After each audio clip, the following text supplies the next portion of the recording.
Yes, thank you so much for waiting, and thanks for everyone joining us today. This was a really great panel to set up.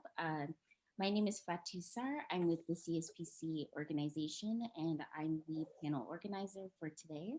On behalf of CSPC, we wish you a very warm welcome, and we're about to participate in this great panel today brought to us by Mary Wells, who's the panel organizer. She'll give her own introduction.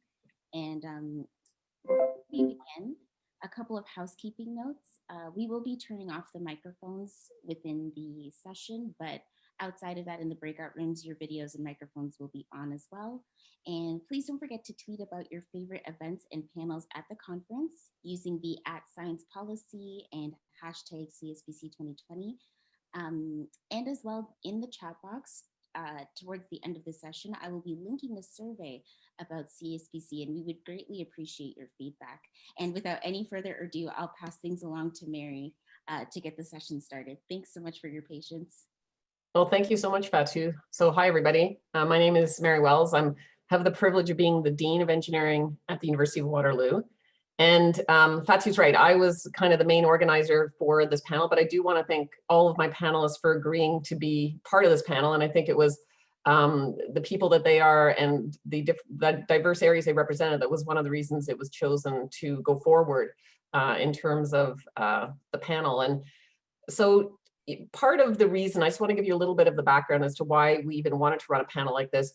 Myself, along with my fellow Canadian engineering deans for the past probably year and a half, have been working collaboratively around ways that we could engage our engineering students and our engineering faculty with the UN Sustainable Development Goals, and come up with what we had called some Canadian engineering grand challenges. And so these are very large, complex, societally facing problems, what some people would call the wicked problems, just because we felt these were some of the most important, or the most important problems in the world that we have to solve. And it was also a way to move our engineering students from what we would call disciplinary thinkers, where they know all the technical things and think just in terms of the engineering discipline, to what we're referring to as transdisciplinary thinkers. And that's part of what this panel is about, is how can we both engage our engineering community with the UN Sustainable Development Goals, but also shift the education our students receive towards more of a transdisciplinary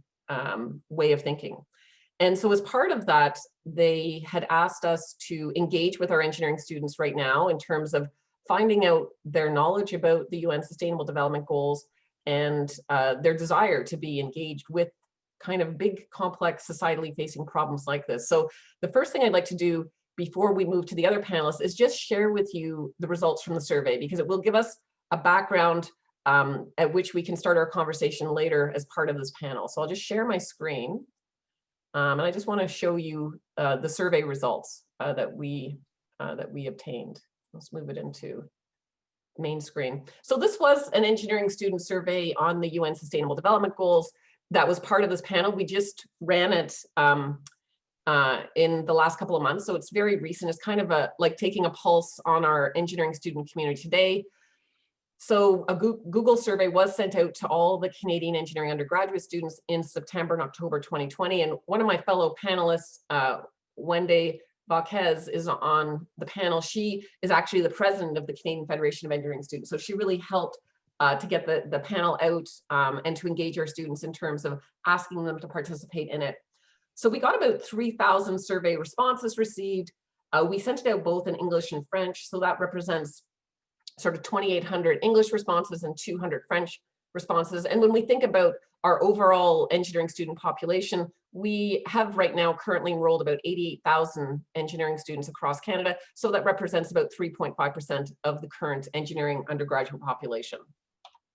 In terms of the first question that was asked, we really just wanted to see what was the gender of the students who responded. For those of you that aren't as familiar with engineering programs, typically on average, we have about 20% women in engineering. So we still are significantly underrepresented with women. But when you look at the survey results, we see that there's kind of an over response by women. 35.8% of the respondees were women. I think it's in part, many of the women are attracted to go to engineering because they want to use those skills to help make the world a better place. And so I think it's maybe somewhat reflective of that. in terms of the women's desire to engage with things like the UN Sustainable Development Goals. And then we can see how many men, and then again, a small fraction of them, less than 1%, didn't want to respond or move themselves into the other category. The next question we asked is, well, what year of programming are you in? Typically, engineering programs are 4 years in length. Some can be 5 years, like at the University of Waterloo, because they have a mandatory co-op program as part of their engineering experience. So a 5-year program at Waterloo would be typical in terms of what people would graduate. Some people take longer even, because engineering is a very demanding academic program. But you can see we have kind of close, almost half of our respondents are first-year engineering students. So they would have really just started their engineering program this year, because we did give the survey out in September, October, and then we can see the distribution, but fairly good distribution in terms of all of the different years of engineering that we have captured. Now, the first question I asked was, the next question we asked was, do you agree with the following statement? I am very knowledgeable of international outside Canada politics and situations and could articulate my views to support an argument. The reason we wanted to ask this question was just to get a sense of how some of our students may not be as knowledgeable. And so we wanted to see if the people that were very knowledgeable were the ones more likely to say we should be engaging with the UN Sustainable Development Goals. And then you can see in the graphic, the way that I've set it up and the way many of these graphics will be set up is on the left-hand side are the people that kind of were disagreeing with that statement. And the way that we sent up the Likert scale was from strongly disagree to somewhat disagree to kind of a neutral, don't agree or just don't disagree. And then on the other side, somewhat agree or strongly agree. So on the left-hand side in this graphic, all the kind of shades of red are the ones that really weren't agreeing with that statement. And then the neutral is kind of the kind of light gray color. And then all of the responses in blue are on the right-hand side. And I just wanted to kind of give an idea of percentage-wise, were people agreeing more with that or disagreeing? And you'll see that most of the other graphs are like this as well. And so we saw in terms of that, we saw that about 55% of our students agreed that they did have some knowledge, but then the rest really felt that they didn't feel that they had very much knowledge about outside of Canada politics and situations. The next question we asked was, do you agree with the following statement? I see myself as someone who is politically and or socially engaged. Again, we felt that people that would be interested in the UN Sustainable Development Goals would be people that would also be possibly politically engaged or socially engaged in these kind of things. Again, when we look at the results from that, we saw that it's similar, pretty much similar to the last one, about 60% agreed with that statement. And then we had about 24% that said no and 16% that were neutral on that question. The next question we asked was, do you agree with the following statement? I am aware of the UN Sustainable Development Goals and feel knowledgeable about them. This was a bit interesting to me. We had only half of our engineering students that were aware of the UN Sustainable Development Goals. And again, to me, these are the most important problems we can solve. So that in itself is a bit of an issue to me. I would love all of our engineering students to have good knowledge about them. But so right now we have about half of our engineering students that feel that they have some knowledge about them, whereas we have 40% that really didn't know much about them at all. The next question was really just listing all of the UN Sustainable Development Goals, the 17 of them, and really just asking our students to reflect on which ones they felt engineers, would be best equipped to tackle. And so again, there you can see that they're just listed on the kind of y-axis or left-hand side. And then the way that I've plotted it, you can see on our x-axis is really the percentage of students. So students didn't have to just choose one. They could just tick off the boxes as to which ones they felt we engineers were best equipped to tackle. And I've just drawn a black line for all of those areas, and I've highlighted them with a little red box where at least greater than 60% of the students felt that, yes, this is one topic or goal that we feel engineering expertise can lend a hand. And maybe they're the usual suspects. There's clean water and sanitation, affordable and clean energy, industry, innovation and infrastructure, sustainable cities and communities, responsible consumption and production, and climate action. So you can get a sense. You can see that others were also highlighted, but I kind of left that boundary of 60%. Now, I want to link this back to what I had mentioned earlier. All of the Canadian engineering deans have been working for, as I said, probably about a year, just over a year now, year and a half, on identifying and articulating some Canadian engineering grand challenges. And these are ways to get our community to collaborate together across the country to both expose our engineering students to these large societally facing challenges, but also to galvanize our engineering faculty in terms of the research they do. And we decided to root them in the UN Sustainable Development Goals. So we all got together, we looked through the 17 ourselves, and we as deans kind of said, these are the ones we feel that we could contribute to the best. And we identified 6 areas. And so I've just kind of linked the ones the students had identified as being the most important for engineers and how that links to our Canadian engineering grand challenges. And so you'll see over on the left-hand side, clean water and sanitation had been mentioned. What we had decided that we were calling our Canadian engineering grand challenges was safe water in our communities. We can see then affordable and sustainable energy is another one, resilient infrastructure is another one, and really that links into climate action and climate change, safe and sustainable cities, sustainable industrialization. And then the last one that we had identified that the students hadn't was, we felt we could really do something around the education. And so we've called it kind of inclusive and affordable STEM education. And that's something as deans we've committed to try and look at as a goal in terms of ways we can move forward. So I've just tried to kind of highlight in terms of the linkage between the ones the students had indicated in terms of the UN Sustainable Development Goals that we should be working on, and how that links to the areas within our Canadian engineering grand challenges, those linkages. Okay, so now we get into some of the interesting things. So the next question we asked was, click all the areas where you were exposed to the UN Sustainable Development Goals. And so you can see that for the most part, when we look at the engineering courses, only about 30% of the students said that they were exposed at all to the UN Sustainable Development Goals in their courses. And so obviously the upper years would be talking about that because the first years really wouldn't have had many courses yet, but that most of the time they were exposed to them was outside, or 36% was outside engineering. Some had exposure and research experiences, some in their co-op or work experience, and then a large fraction again in their extracurricular experiences. The next question, and we're almost through all these questions, do you agree with the following statement? Socially relevant topics such as the UN Sustainable Development Goals should be part of the engineering curriculum. Well, if you look at the results from what the students said, 80% said yes, they agreed that these types of topics should be, are things that engineering students should be exposed to. Whereas you can see that right now, we're really not doing much to expose them to these types of topics in their engineering courses. And then the next question was really, do you agree with the following statement? Engineering students should work with non-engineering students to help solve some of these complex societal problems. And this one, I was a bit surprised actually. 93% of our students said, yes, absolutely, we should be working with non-engineers. And I think it really points to a thirst within the engineering students and the students that are being attracted to come into engineering to both work on these problems, but to work in collaboration with non-engineers to help solve them. So really, and this is just my final slide, this wasn't one of the questions, but it's really moving from what I would call disciplinary thinking towards transdisciplinary thinking in engineering. And the way I've tried to develop this graphic is to show the progression from kind of a unidisciplinary to multidisciplinary, interdisciplinary, to finally transdisciplinary at the bottom.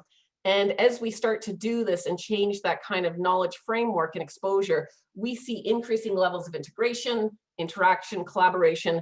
And I believe this will lead to greater novelty, innovation, and creativity in terms of our students' ability to solve these problems. And, you know, although it's not listed here, I think, especially in Canada, things like Indigenous knowledges and way of being can also be brought to bear in terms of transdisciplinary thinking as another knowledge base which we can draw from in terms of enhancing our students' experience and ability to solve these complex problems. So I'm going to stop sharing my screen here. But thank you so much for listening. I just wanted to give you a background in terms of that survey we did to kind of set the stage as we start this panel for our discussion. And I want to thank all the participants for joining us so much. So I'll pass it off now to Fatou. Should I introduce next panelists or will you do that? Given the linkages from before with the survey, I would feel comfortable with you introducing. Sure. Okay. So maybe the first person, the first panelist I will introduce is Wendy, who's the Wendy Vasquez. She's the president of the Canadian Federation of Engineering Students. So I'll just get her to introduce herself first. Yeah, thank you, Mary. So hi, everyone. I'm really happy to be here with you today. So I'm the president of the Canadian Federation of Engineering Students. So we're members of the CFES are engineering societies across Canada. So we represent more than 80,000 students across the country. So a few of the projects that we've been working on these past years has been on student mental health, on teaching quality, on diversity in engineering, and the inclusion of Indigenous communities. And also recently, we've been working on what is our environmental impact. So us as the future of the profession, what can we do to tackle climate change, for example? So I was really happy when Mary invited me to be part of this panel so that I can bring this in perspective in this discussion, as I believe the issues that we're discussing today are really important, and engineers do have a role to play in tackling these challenges. So I'd like to offer some of my initial thoughts on how we can engage with engineering students on the UN SDGs. So what was showed in the survey was that about half of engineering students know about the UN SDGs, and I think that's a real issue. If we want students to be engaged with these challenges, we need them to be aware of what they are. So there are different ways to engage with students, for example, in the engineering curriculum. So reframing how we approach engineering problems. So not just the technical aspect, but also include the societal impact and the environmental impact, for example. And then there are other ways to engage with engineering students. We can do so through internships as well. And we also have capstone projects. So capstone projects are on 2 semesters, and they take a lot of time in engineering students programs. So I think that's another way to engage with them. So instead of just focusing on the technical aspects, we can also reframe how we view the engineering problems and really have a more holistic approach to how we do this. And finally, another point that I wanted to make is that if we're able to really show that engineering can tackle societal issues, we're going to be able to attract other students and have a more diverse pool of students, and that can make a difference in the solutions that we come up with, because it will be more representative of the community as well, and it will be more inclusive of different realities. So I'm really excited to continue the discussion with you today. I'll let the next. Thank you so much, Wendy. And I completely agree with you. If we can shift in terms of what it is that engineers do and their mandate, we will be able to attract more diverse people into engineering. So the next panelist I'll ask to just say a few words is Randy Herrmann. So Randy is the director of the access programs at the University of Manitoba. And thank you so much, Randy. So you can just give a few words of introduction. Yes, thank you. Again, my name is Randy Herrmann. I'm the director of the Engineering Access Program at the University of Manitoba, which is a program specifically designed to assist Indigenous students, Canadian Indigenous students, in getting an engineering degree. And if most of you perhaps know that there's a definite lack of engineers who are of Indigenous descent. And this is one of the diversity groups that I really think the profession could use, having their knowledge within the profession. I know I was sort of asked to talk about sort of the Indigenous students' perspective regarding engineering, and I'm going to broaden it to sort of Indigenous people's perspective about engineering. And I think as engineers, and I am a professional engineer, I'm also an Indigenous person, I belong to the Manitoba Métis community, we have to realize that Indigenous people's intersection with engineers has not been very positive. This is a foreign world to Indigenous people. We see the examples of many failed Indigenous works in Indigenous communities. We see Indigenous engineering works in communities that enrich other communities, but leave the Indigenous communities destitute or in worse condition environmentally or socially than they were beforehand. We're talking about any of the extraction resource industries come with a lot of engineers. They generally are near or on Indigenous communities. They generally degrade the environment and leave Indigenous communities in worse shape. We can talk about man camps where large groups of young men end up near Indigenous communities, and how those groups of men behave in those Indigenous communities. There's lots of things we can point to that we can look at our own profession and realize we could be doing better, and we should be doing better. And the only way we're going to get there is by diversifying our profession. I think I will just leave it there. The other thing I'd like to say that, when you look at the SDGs put out by the UN, you can quickly realize that every one of these categories, an Indigenous community could fit into every one of these categories. So this is important work that we need to be doing and we should be doing. And I'll leave it there. Thank you. Thank you so much, Randy. Next, I think I'll just ask Joe Friesen. Joe is a reporter from the Globe Mail, but he does cover the higher education sector. So thank you so much, Joe, for joining us. Thanks, Mary. My name is Joe Friesen. I'm a reporter at the Globe and Mail. My title is Postsecondary Education Reporter. I've been in that job for about 1.5 years, and I've been at the Globe for about 16 years, covering a whole bunch of different topics. One of my interests has been reporting on First Nation communities. It's also been in reporting on issues of diversity in Canada. I was the demographics reporter for many years, and I looked at population change and immigration and other types of related issues. And more recently, I've been focused on education. And one of the things that drew me to it is, I think, education's potential to change society. And I think in some ways that's what we're talking about here on this panel. There's so much potential in all of our post-secondary institutions for significant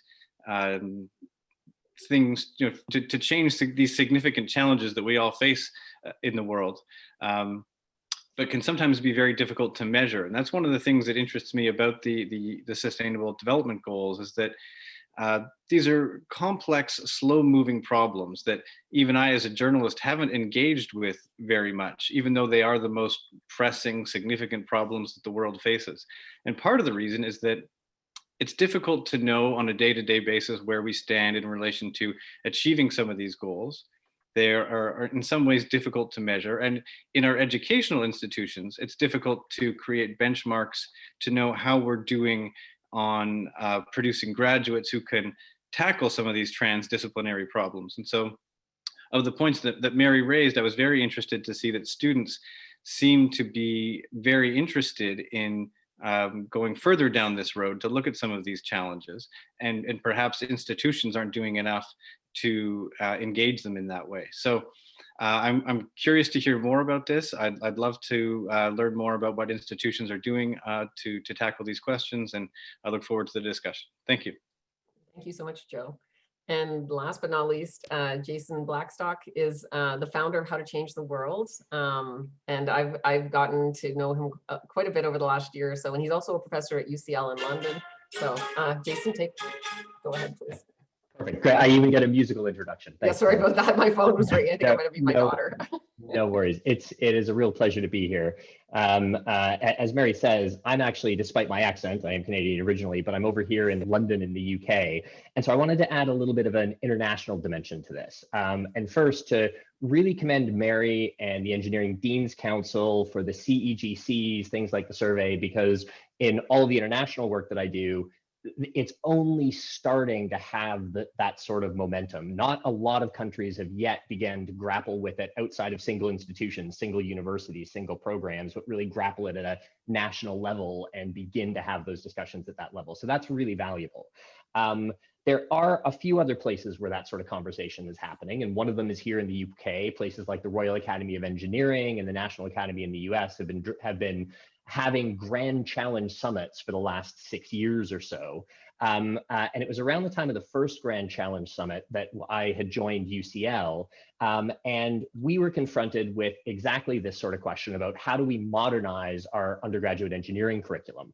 And the very modestly entitled How to Change the World comes from a course that we created, that I led the creation of at UCL, that now 900 students do every year across all of our engineering and business and computer science disciplines. So to get some of that interdisciplinarity. Now, where did that come from? The survey that Mary showed is actually the biggest of its kind that I've seen so far, which is fantastic. But we had our own sort of mini version of that when we asked our students and their employers, what's good, what's bad about our programs? This was back around 2013-14. And the answer was primarily a few things. First, employers and recent alumni said, technically brilliant. You are some of the top in the world at teaching us how to do the technical bits.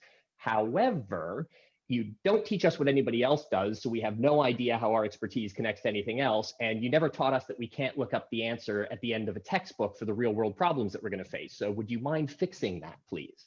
And those were two of the three things that we put into the foundations of how to change the world: real world, wicked problems, and interdisciplinarity.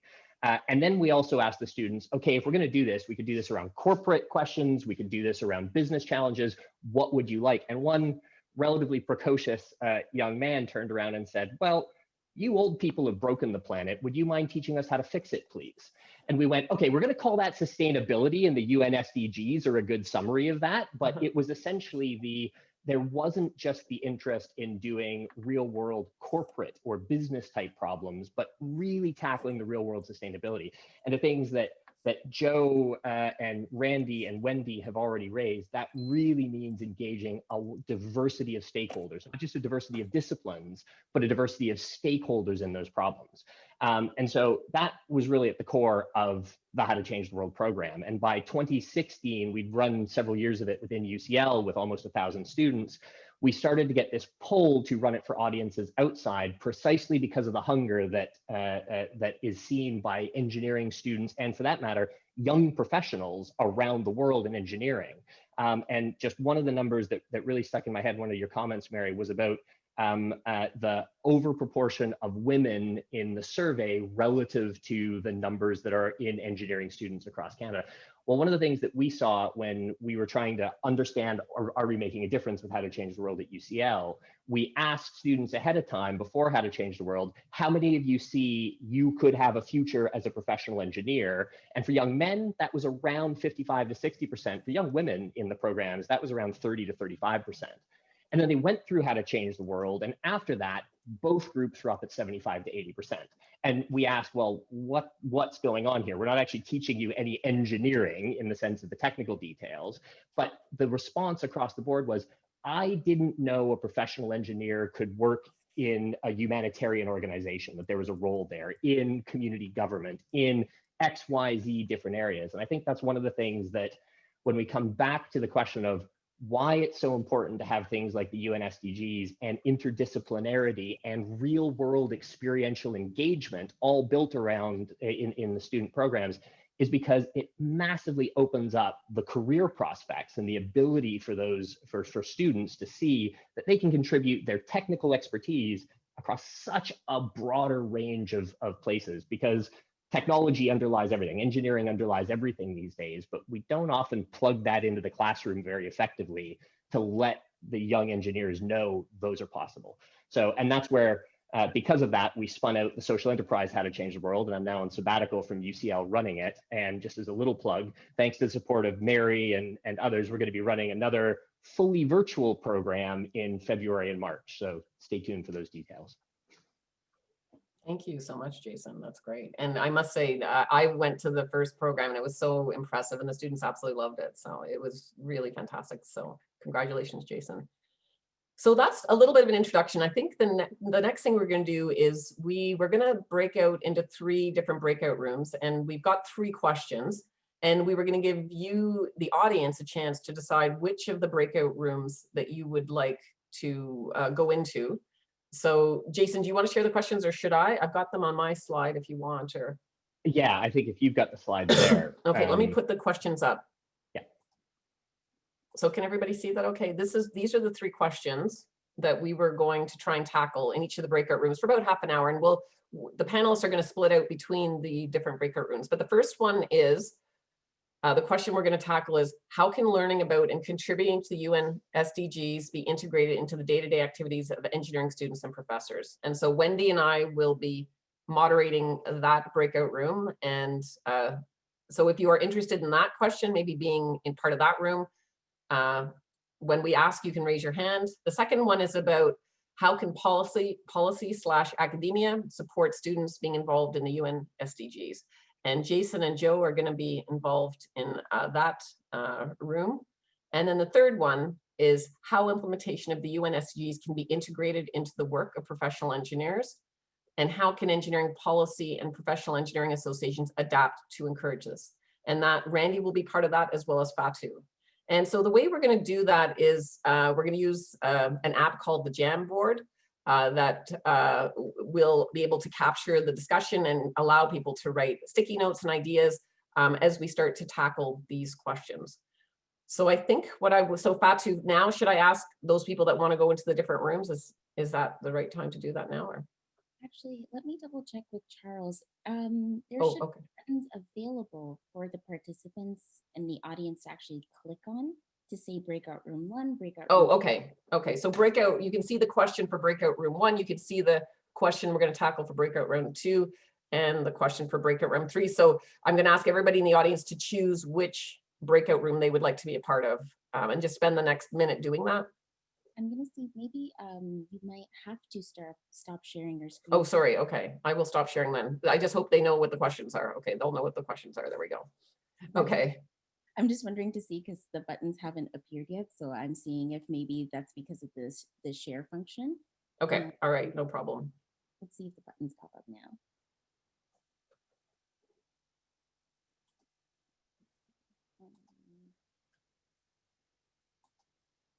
I believe it's my colleague, Dory Melito, who will be assigning the breakout room shortly. Oh, perfect. Thank you so much, Charles.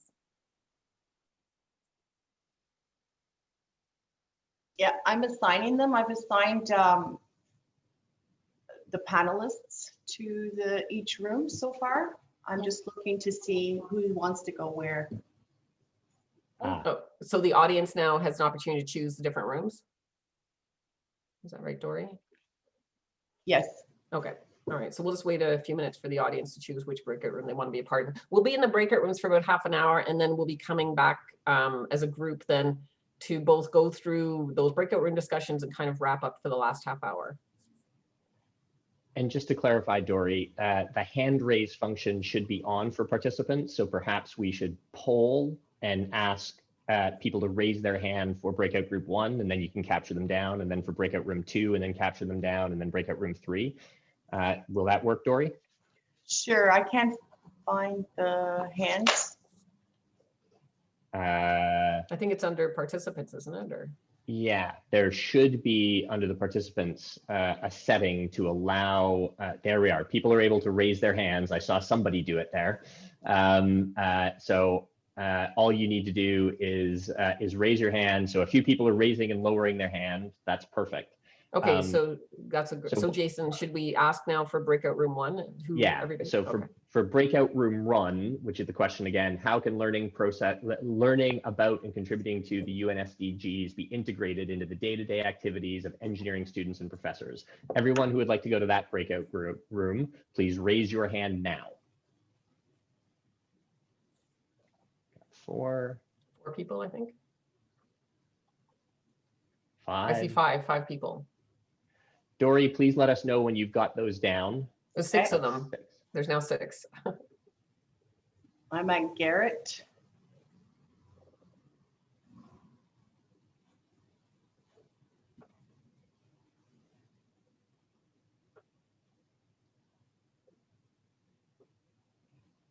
Okay, that one's done. Room 1 is done. If everyone can lower your hands for breakout room 2, how can policy/academia support students being involved in the UN SDGs? How can implementation of the UN SDGs be integrated into the, oh, no, that's the next one. Okay. Yeah. It's all flowing into one there. How can policy academia support students being involved in the UN SDGs? Okay, I've got 4 in that so far. Oh, there's 5. 5. Was she said she wanted to, Ariella said she wanted to be, oh, she took her hand down. Okay, so she'll be in 1. Please volunteer for 1. We can't digitally split you in 2. Okay, I've got everybody so far for 2. Perfect. And then the default assumption is everyone else wants to go to breakout room 3. Is that right? How implementation of the UN SDGs be integrated into the work of professional engineers? How can engineering policy and professional engineering associations adapt to encourage this? I just want to make sure they're still raising their hands because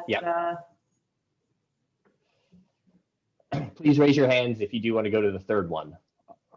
Also, as well, if you end up going to the room and realize you're in the wrong question, just send a quick message in the chat. We can help you move you to the different breakout room right at the beginning. That's no problem. Perfect. I see Joey had his thumb up. I'm assuming that's like a hand raise on his thing too, so. Well, there's several people that haven't said what room they want to be in, so I'm just going to put the rest of them in room 3. Is that okay? Perfect. I think so, yeah. And Dory, there was just somebody in the waiting room. I just let them in. So again, but if you aren't in the room you want to be in, just send a quick note in the chat and we'll move you around if needed. So Perfect. And Mary, what time do we want to come back to the main room? let's say maybe 11:35 because we're a little bit late starting. 11:35, 11:40. Hopefully that'll give us, or maybe 11:35. Yeah. About Well, 11:35. I'm putting them for 30 minutes and you'll get a warning. Is that okay? Okay. Well, the only thing is then we only have 20 minutes at the end. I don't know if that's going Can to you be put enough it for time. 25, Dory, please? Okay. Can you put it for 25? Yeah. Yes. Thanks. So we'll automatically be dragged back to the center room. We will be. It's like teleporting, sort of. It's kind of weird. And we'll send a Extra 5-minute warning before we start forcibly dragging Yeah. people back to the main room. I'm going to open the rooms now. Okay, we'll see everybody in 25 minutes.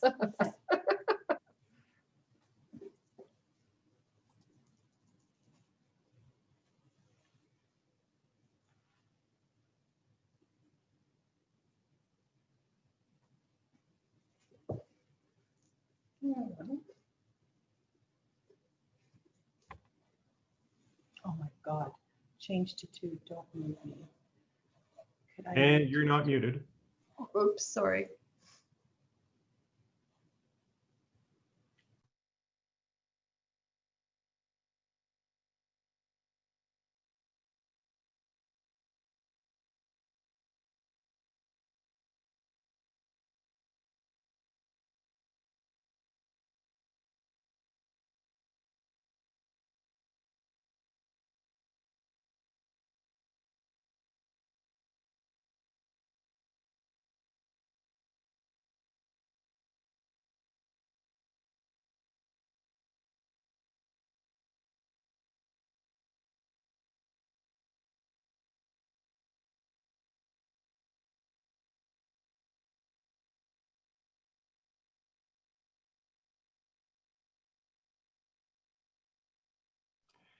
And Leila Sori wants to be in breakout room 1. Yes, thank you. And Maria B wants to be in breakout room 2. Yes, please, thank you.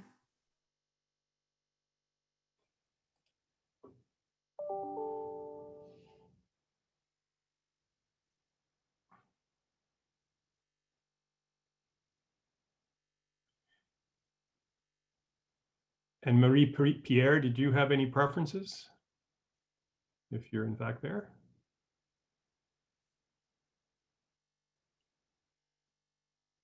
It doesn't appear so. Hello, Stephanie. Hello, Dory. Yeah, maybe they're away from their computer. I just wanted to check in and see how things are going. Well, if you can believe it, our volunteer coordinator could not access the meeting, so that caused She told me. So, do consternation. you know what happened there? We do not. Everyone who was invited to the pre-meeting was able to get in with the exception of her, but we managed to get her in finally. So Okay. what we'll do is and the pre-meeting was just at the same link, right? Yep, exactly. Okay, that's odd. So she and I will hook up after the meeting and figure out what happened. She said she had to change computers, so I think it was a problem on her system. Okay, well, I mean, she made it just in time anyways, and so I think Yes. that's good. All right. I wanted to check in with you. I wasn't aware that they would do the hand raising to assign rooms. Were you able to discuss like the strategy to do 1-name, 2-name? Because that might have worked out a little bit easier for you, Dory. Actually, it wasn't bad. I thought it was okay. I'm still admitting people, so I have to. Yeah. Okay, I just wanted to check in on that because I wasn't sure where. Oh, we've got. Anyways, I don't want to disrupt because I know there's quite a lot of breakout room activity here, so I'll leave you to it. But if there's anything, I mean, feel free to message me on the. Thanks, Stephanie. Jason, how thank can we you. be of assistance? Do you need to be assigned? Jason Lajoie to room 1, please, Dory. And Liam?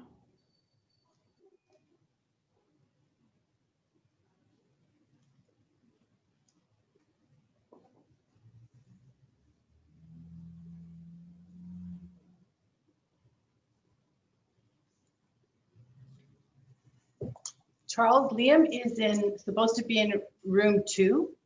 He just hasn't joined. Oh, okay. Liam, if you can hear us, you'll have to. And Marie also. Marie also. There's Liam. And Marie wants room 2? Marie. Marie, Marie, I had assigned her to room, let me see. But she hasn't joined. Room 3, yeah, she hasn't joined. Well, she may be otherwise detained. Yeah. So far, so good, Charles. Yeah, I like it. Oh, we've got Marie Pierre in room 3, not joined. Yeah, she's not joined.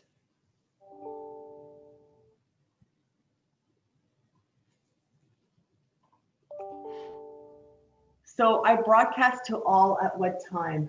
11:25? When did we start? Oh, let me see. How do I? It was about 5 minutes ago. And Yeah, we're doing, so what it's right now, it's the breakout in progress, 19:53. It's 19 minutes and 50 seconds left. okay, so that suggests that with just 5 minutes left, we'll send them the note. Okay. Oh, good, another COVID case at North Child's School. Oh, that's not good. No. She's not joined. She's not joined into the room. You have to join. Oh, no. No, I'm wrong.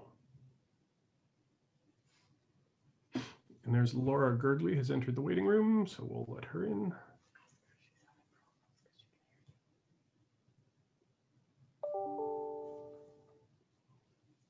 Hello, Laura. If you're wondering where everyone is, they're in breakout rooms. I'll add her Yes, to. I know. I was in the wrong breakout room. Which one would you like? I was in the first one, please, with Mary Wells. Coming right up. Okay, it's done. Thanks so much.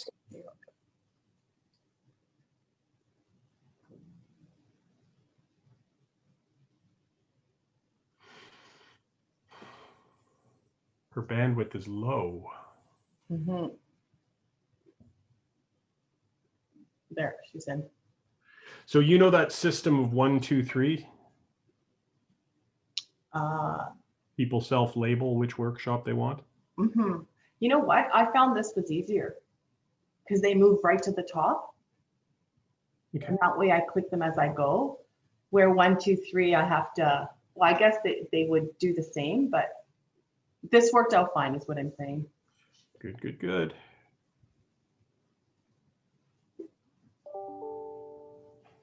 Did you have a crazy morning, Charles?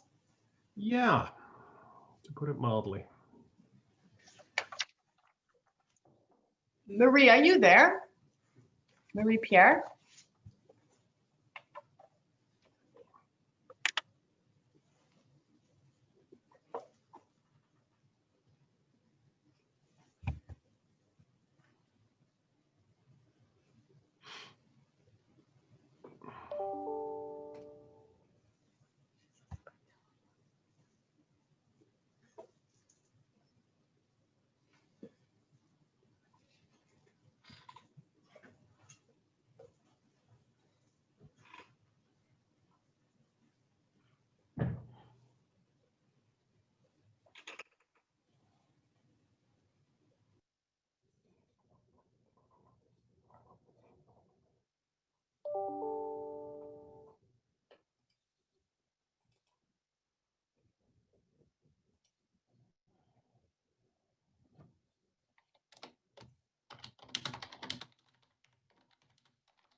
Do you want to go outside?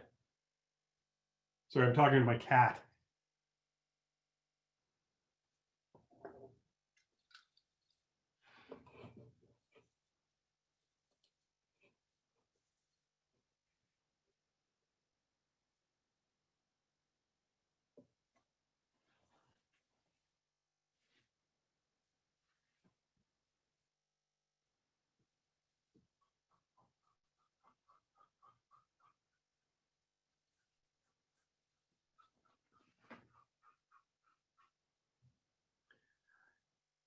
Hey, Steve.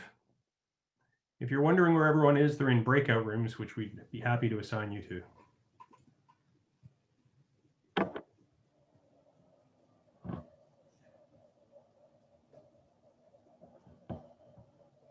Steve? Yes, hello. Hi. If you're wondering where everyone is, they're in breakout rooms at the moment. We'd be happy to assign you to one if you'd like. Sure. Okay, I'll assign you to room number 2. If you don't like the gist of the conversation, just send us a message in chat and we can move you elsewhere. Okay, thank you.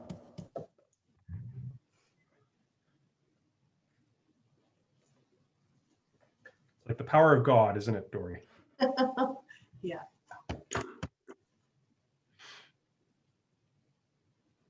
And you know how to use the broadcast function? Yeah, I'll just, at 5 minutes, I'll just broadcast message to all. Exactly. And then the rooms will close automatically, right? I don't need to close the rooms unless I want to do it now. Yeah. Yeah.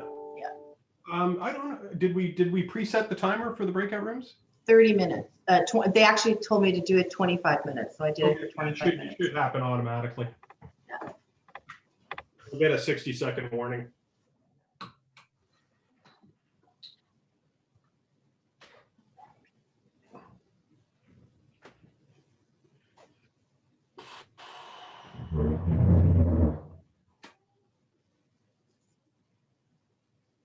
We're recording this right now, right? Oh yeah. Yeah, I pre-program to record it. I do whenever I book a meeting, I do a preset to record to the cloud. And where does it go to the cloud? The cloud is the cloud. Yeah, but how do you get it to Soha? They essentially, once Zoom has uploaded it, which can take a lot of time depending on how much, Yes. it just comes in the form of an email so I can forward it to the usual suspects. Oh, okay. Because I had to use WeTransfer because it was a long session on Friday. So there was like, because I stopped the recording in between breaks. And then I sent her 2 links this morning. But you've gotten pretty good at this, eh? So. Because this is one of the things we'd like to do is commercialize this service, right? Mm-hmm. And, you know, we've all gotten very good at Zoom over the last week or so. Yeah, we're getting there. Yeah, The we know polls what are, to do anyway. yeah. Well, this is fairly easy. It's the breakout. It's the polls within breakout rooms we have to figure out, and the Well, yeah, Zoom doesn't give that capacity, no, unfortunately, but there's all sorts of options. And in fact, Fatou is, oh, there's someone who's just joined.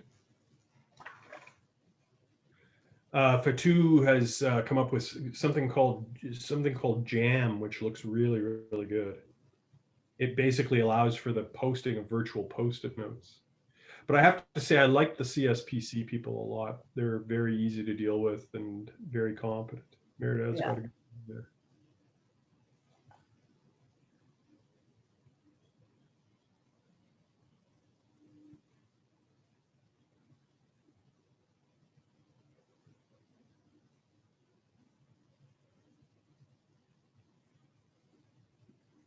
And Zineb is trying to connect. Mm-hmm.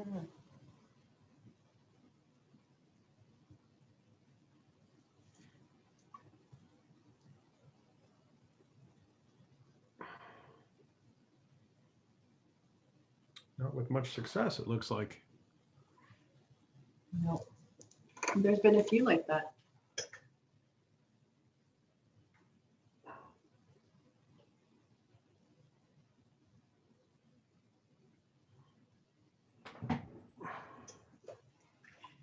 Want to see me too? Sure. We never get to see each other. I know. We're never on the same calls. Hello, Zainab. How are you?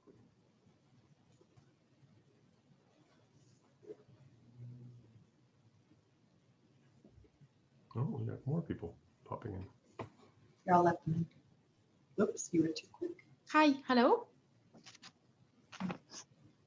Hello, Zainab. Yes, this is me. Hi. Right now, everybody's on their breakout rooms. I can assign you to one. Can I go ahead and do that? Okay, yeah. Hello, Allison. Hello. So we are, the reason there's only 4 of us in the room, soon to be 3, is because everyone's in breakout rooms at the moment. My colleague Dory would be happy to assign you. It's just, they'll just be at it for another 5 minutes or so. And then are they coming back together for That's discussions right. and stuff? Okay. Sure. Okay. Thank you.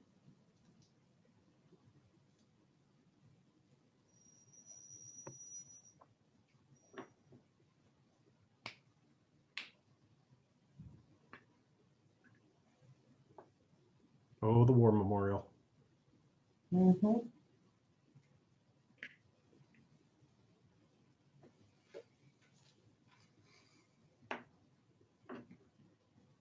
So was anyone in the office for Remembrance Day? No. Hmm. Well, Yarrow was here, I believe. So was Gwenda. So was Darlene, the receptionist. But like there was nobody, no outsiders, no family. Don't want to take any chances. Yeah, exactly.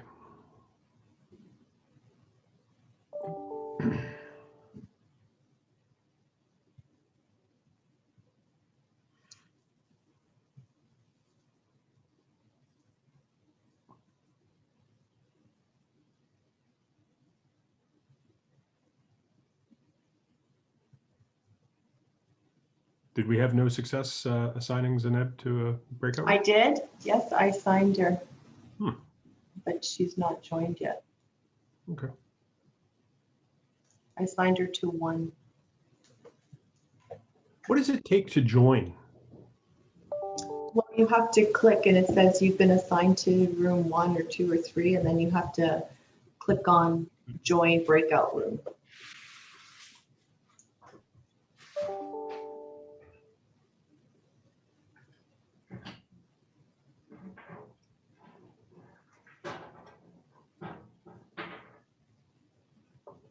So it looks like the rooms are pretty well balanced too, which is nice in terms of Mhm. numbers. So I agree with you, it worked out quite well.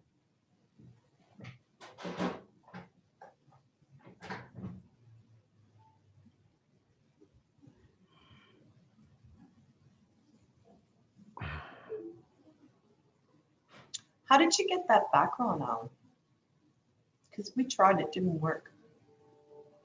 In my background, Yeah, CSPC. I just saved it to a photo and then used that. Okay.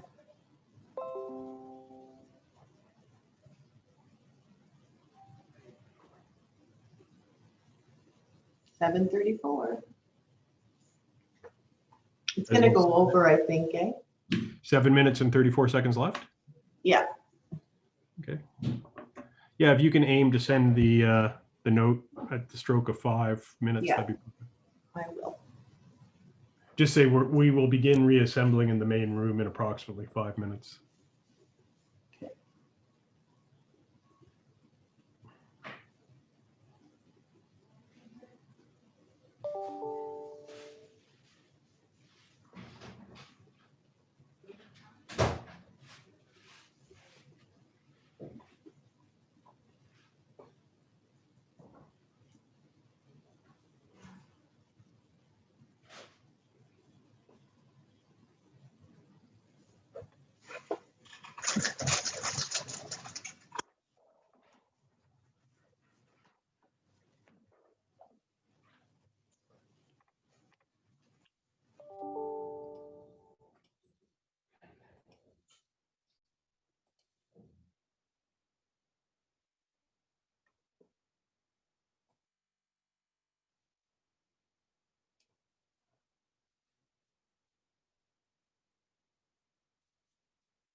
So that's your note.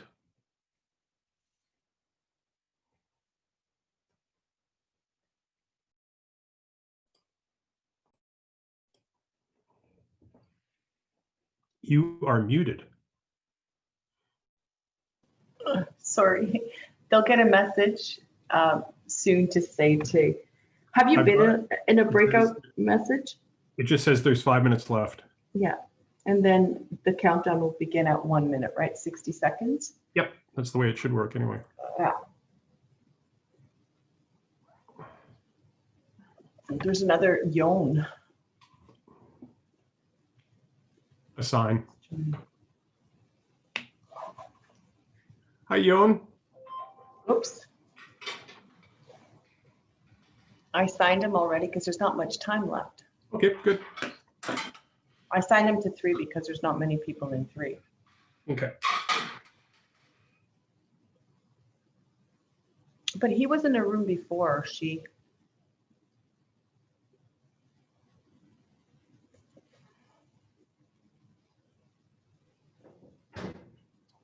And away goes Yon. Yeah.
Dory, is there a like an end close rooms function that you have, or is it? I imagine it'll be.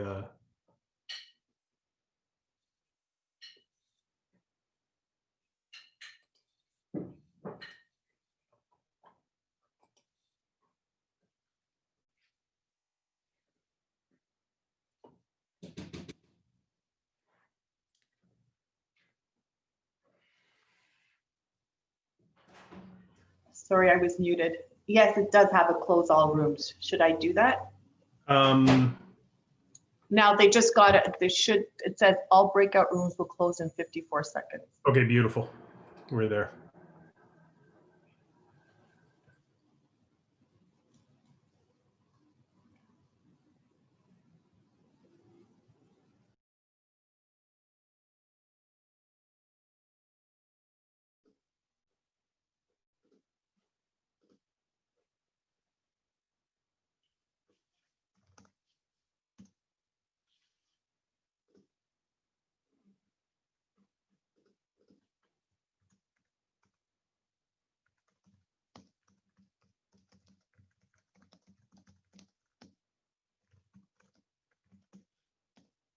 I think we'll just wait a few more minutes for everybody to join back. We're still maybe missing one of the rooms. Or Dory, can you let me know when everybody's back from the breakout rooms? Yes, I will. It looks like almost.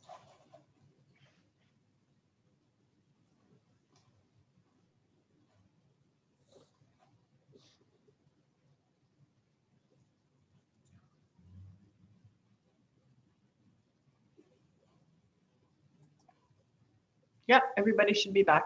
Okay, great. Thank you so much. So thank you, everybody. And I think the next part of this panel, what we're going to do is just have a debrief from the breakout room. So in our breakout room number 1, Wendy and Lucas were going to kind of just do a quick summary, maybe 2 to 3 minutes of kind of some of the things we talked about and things like that. And then we'll move to room 2 and room 3. And then we can come together as a group for the last 10 minutes or so just to talk more generally about what we've discussed, what we've heard, kind of wrap up final thoughts and things like that. So I will turn it over to Wendy and Lucas to talk about what we discussed in breakout room 1.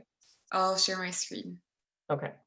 So for our group, the question we had is how can learning about and contributing to UN SDGs can be integrated into day-to-day activities of engineering students and professors.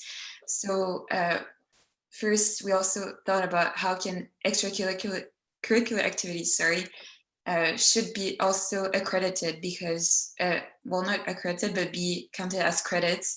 That way, students that are trying to get involved in their community can also have that experience be counted as part of their program. There's also another issue that was mentioned, how like sometimes it's difficult for faculty members to create projects that are interdisciplinary because there are some structural challenges in that sense. So being able to start new courses or try to communicate with other departments and see like what kind of initiatives can be put together would be a way for students to be exposed to different experiences. And I'll let Lucas continue with what else was said in our group. Sure.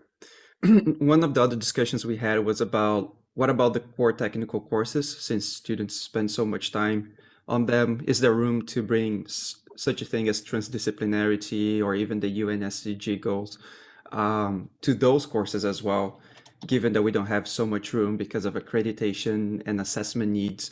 And there were quite a few ideas and thoughts being thrown around. Like the first one is maybe creating new courses that are available across the faculties, but even for existing courses, one of the ideas was, for example, for the early years when you have cohorts doing several courses at the same time in the same classes, to do cross-course projects where they would use like technical aspects from one course and maybe aspects outside engineering or outside that discipline into that same project, since the students will be attending both, or even doing capstones across faculties. One of the examples that were brought up was at the University of Waterloo, of a capstone that was between students from the English department and from the systems design department. So perhaps those are ways of using existing systems and courses to, you know, get students thinking outside their silos. So I thought that was a very productive discussion. Great, thank you so much. Thank you, Wendy and Lucas. So now I think we'll talk about breakout room 2, and it's Ariella, I believe, that's going to be reporting back. Thanks, Ariella. No problem. So, so our room was great. We actually had a mixture of students, of people from the government, and we had a great discussion. So I'll start with, I guess, the high level takeaways. I think one was that it's almost a shared responsibility. So students need to care and almost demand that SDGs would be involved in their experience. Universities should, or academic institutions, I should say, should find the levers that they can. And we have a few, and we had a few ideas, whether it's through the programming itself, placements like internships came up quite a few times, and other pathways, if it's special initiatives, micro-credentialing, that sort of thing. And then that the government should really promote and support that, if it's through funding, if it's through prioritizing the education on SDGs. So it's really a shared responsibility. Another thing is that came up quite a few times is that everybody needs to really speak the same language. Everybody needs to understand what the SDGs mean, what they mean to the students, what they mean to the different stakeholders, to really make it digestible and accessible, and perhaps even have some sort of a shared or common framework of talking about it and of implementing it. And a couple of other things, I guess, that came up was sort of the transdisciplinary, interdisciplinary focus on, and one way of making the SDGs accessible and really promote them is to have more than one point of view.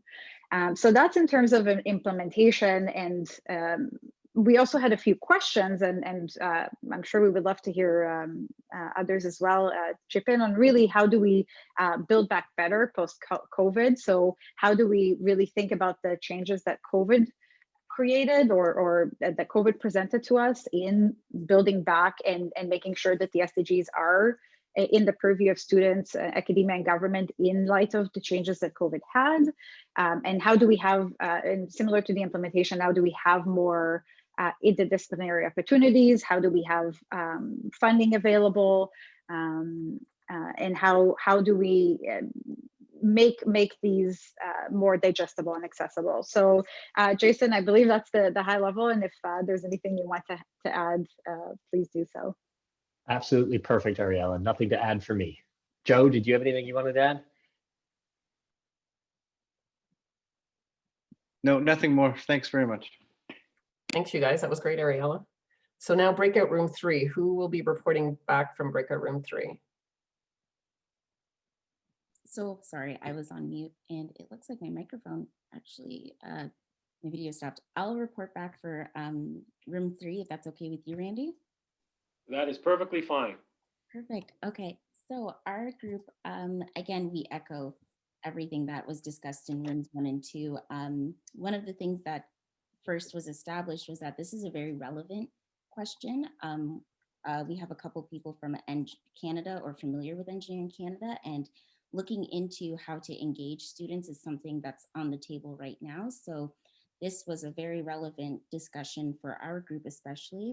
And one of the first solutions that was brought up was the impacts of early incorporation into the curriculum. So really involving the key stakeholders like faculty, and maybe perhaps encouraging a more open curriculum, or a more open mindset, as well as stakeholders can include things like architects, like how engineers interact with the different teams, and as well as Indigenous information and scholars as well with their work. So it was more so, how can we draw from those perspectives and then place those into the curriculum, making sure that the curriculum doesn't have such a linear process and does incorporate things such as like a more holistic point of view. And that ties into the second point, was that this linear process that engineerings are bringing into these solutions needs to also be modified. So that demands diversity. So again, drawing upon from Indigenous backgrounds and really understanding what the key impacts are.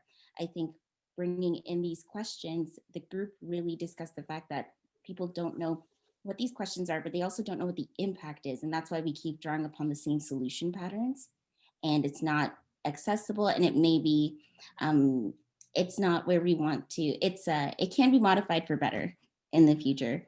And then lastly, one of the topics that really came up was, how do we engage student ownership and the gender differences involved in that? And I think that's something that myself, I would really benefit from learning about, is how do we account for the fact that female students engaging with the survey at such an inflation in comparison to the male counterparts, and how that's different from the actual environment. And how can that be taken into account? Student ownership, does that mean that female students have a different view of ownership? Is that why they participated in this study? Those are some of the things that were running through my mind. And that then draws upon what room number 2 said, which is language, and how to make sure that that language is accessible and meaningful across the group. So it was a very interesting discussion. I think, I'm not sure if I missed anything, Randy.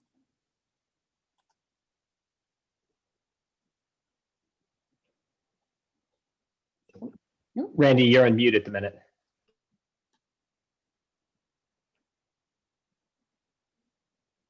I can't see Randy, so I can't unmute him.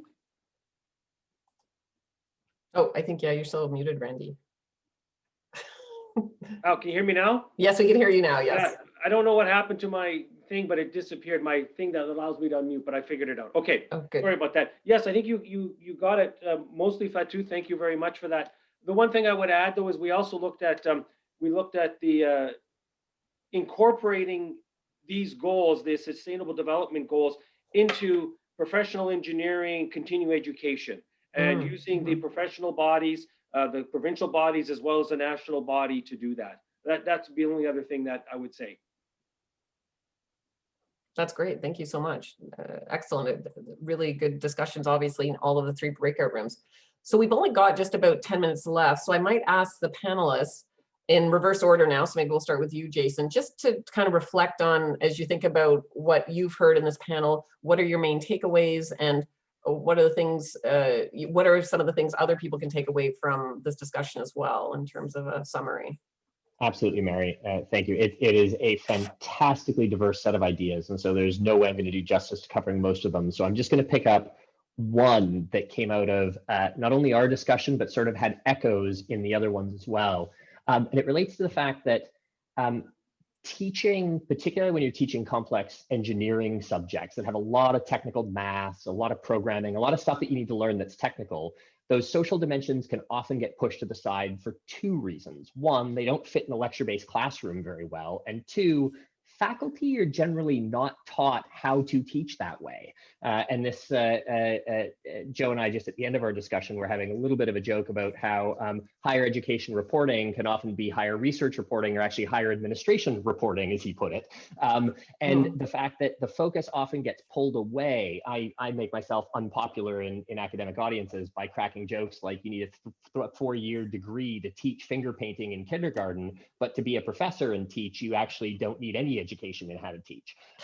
And I do think that teaching, and I say that glibly, but teaching in problem-based learning environments, bringing in diverse stakeholder perspectives and getting them into the classroom and creating that problem-based learning environment, that's difficult. And we need to do a better job of supporting the educators in higher education institutions with doing that, because one place that does it really well is Olin College in Massachusetts, but they have a $500 million endowment and a faculty to student ratio of 1 to 3. Like, okay, yes, you can do really good experiential learning that way. You can't do that in most environments. So how do we keep scaling it up? That's a real challenge. And I think it needs to be at the heart of the efforts that Mary and others are spearheading, but need support from government, need support from university endowments and others to really create the space and the opportunity for faculty to learn how to teach this way.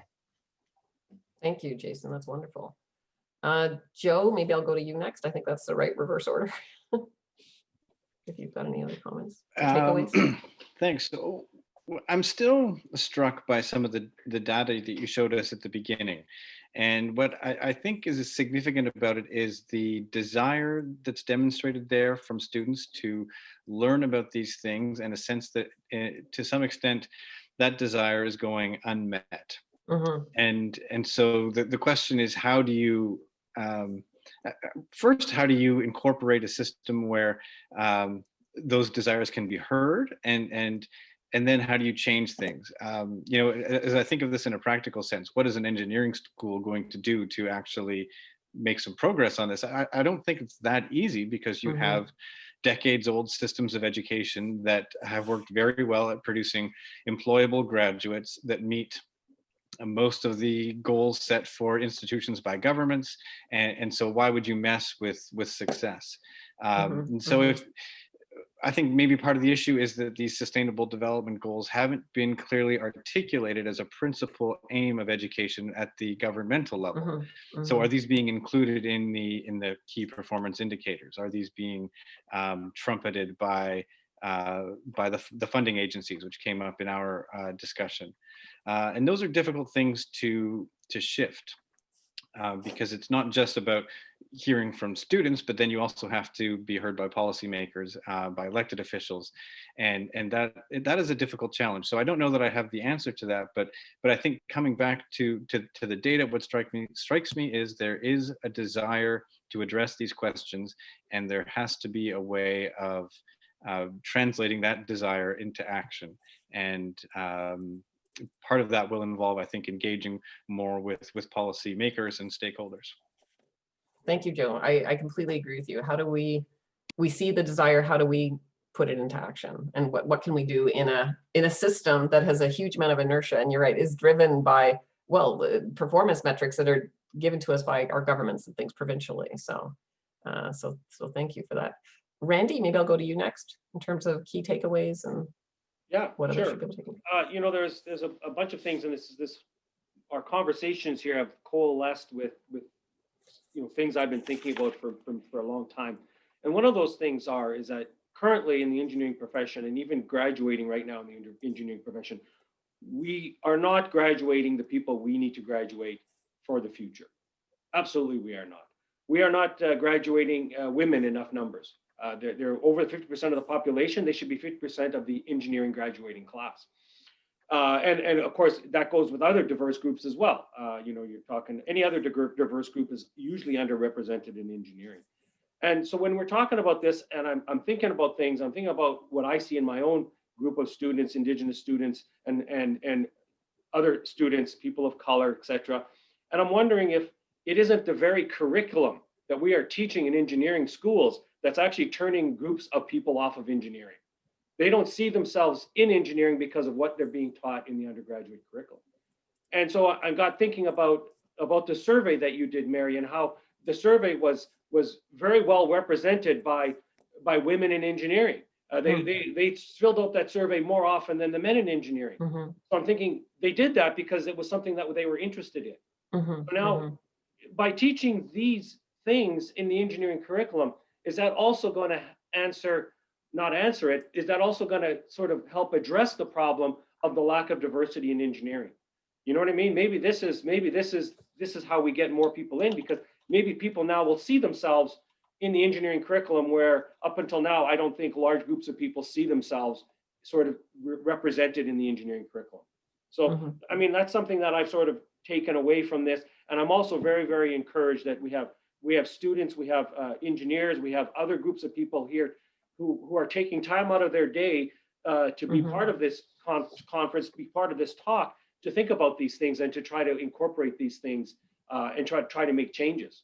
So that's what I'd have to say. Thank you, Randy. That's great. I completely agree with many of the things you said. Wendy, the student voice now, as you heard what's going on here. Yeah, there were so many great ideas during this panel, but I think what we can conclude is that there is interest from students to be active in challenging these and attaining this UN SDGs. But we really need to figure out how we can give them the knowledge and the tools to be able to contribute to the UN SDGs. So there are so many different ways, but I think definitely we need to modernize the engineering curriculum. I think that's one major aspect of how we can remove that roadblock from students. And that also comes with changing it, well, reviewing accreditation and seeing like how is that blocking us from attaining these goals, because there is a huge, our engineering programs are really defined by engineering accreditation. So it's important to review those and see what can be changed so that we can freely modernize our education and ensure that the future of the profession is equipped to deal with these different challenges. And again, if we're able to reframe the problems that engineers can tackle, we will be able to attract a diverse group of people. And I think that will make our profession even stronger and will come up with better solutions at the end of the day. Great, thank you so much, Wendy. And maybe I'll just say a few final things. I just want to thank everybody for attending the session, in particular the panelists for taking time out of their day to be able to do this.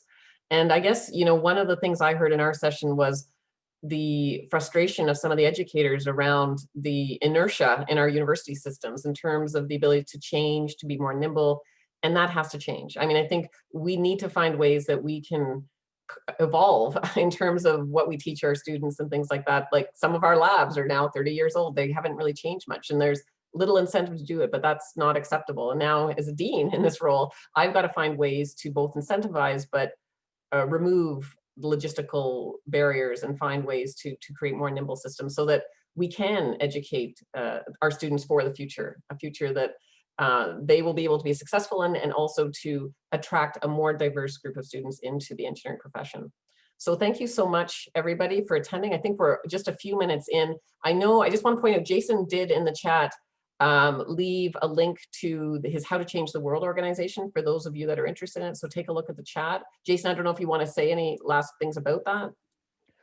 I'll just say very briefly, our aim is to try and help both students get access to this sort of opportunity and universities like Mary's and others that are pushing the bounds, and Randy's that are already pushing in this direction. So we try and run at least once a year or twice a year versions of the How to Change the World program in Canada. Thanks to the support of Mary and Jim Nysel and the Engineering Dean's Council and several others, we managed to do a fully virtual version of our experiential learning program in August. Don't worry, we don't make you sit in front of the computer screen for 12 hours a day, I promise. But we would love to share more information about that. So we'll be putting up more of that later this week on our webpage. So please do. Yeah, and you're planning to run 2 more over in the so winter term, right? We'll be running 2 in the winter breaks. One in the middle of February 15th to 19th, which aligns with about 2/3 of Canadian universities, Ontario West, and March 1st to 5th, which aligns with sort of the Eastern Canadian break for most of them. So hopefully those are available for students. Thanks for the reminder on that, Mary. Yes. Yeah, no problem. Well, thank you so much. Fatu, is there any last minute things you'd like to say? I'm really glad that you brought up Jason's point in the chat, because I was just about to say, oh, I'd like to advertise that. Very thankful to have all the panelists today. You guys brought such great discussions. There's so many things to think about now. And as a student in psychology, I really didn't see the interdisciplinary aspects between engineers, but now I see the opportunity for that collaboration. And I hope we have more discussions like this in grad school and in undergrad. And I'm very excited for what to come from these discussions. This was really great. Thank you all for attending.